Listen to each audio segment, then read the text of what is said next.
నమస్తే. భారతవనిలో సప్త ముక్తిదాయక క్షేత్రాల్లో కంచి ఒకటి. కంచి, కాంచీపురం, కాంచీవరం, కంచిపేడు. దీని నామాంతరాలుగా కా అంటే బ్రహ్మ. బ్రహ్మకు ఇది తపోభూమి. బ్రహ్మదేవుడు అశ్వమేధ యాగం చేసి విష్ణువును ప్రసన్నం చేసుకున్న ప్రదేశంగా దీన్ని పురాణాలు పేర్కొన్నాయి.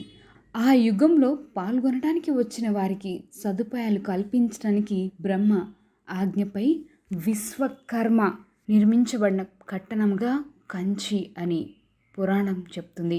బ్రహ్మాండ పురాణంలో కాశీ, కంచి రెండింటినీ శివుడు అను నేత్రాలుగా భావిస్తూ ఉంటారని చెప్పడం జరిగింది. కంచిని దక్షిణ కాశీగా వ్యవహరించడం ఉంది. సత్యవత క్షేత్రం అని పూర్వం వాడుకలో ఉంది. కాంచి అంటే మొల అంటే వడ్డాణం.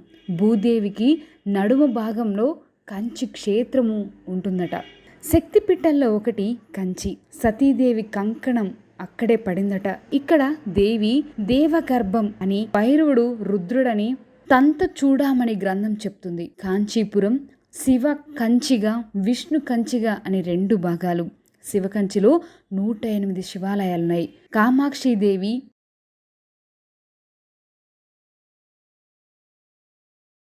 ఈ ప్రదేశాన్ని ఏకమాలా గ్రంథంలో పంచభూత శివలింగాల్లో ఒకటైన పృథ్వీలింగం ఉంది. 1000 స్తంభాల మండపం విశిష్టమైనది.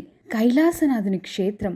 దేవాలయం దక్షిణ శిల్పగా రీతుతున్న ప్రతిబింబించే ఆలయం ఇది. ముక్తేశ్వర, మతంగేశ్వర, ఐరవతేశ్వర, వల్లీశ్వర, వీరేశ్వర ఆలయాలు ప్రధానంగా ఇసుక రాతి నిర్మాణాలుగా ఉన్నాయి. వాటికి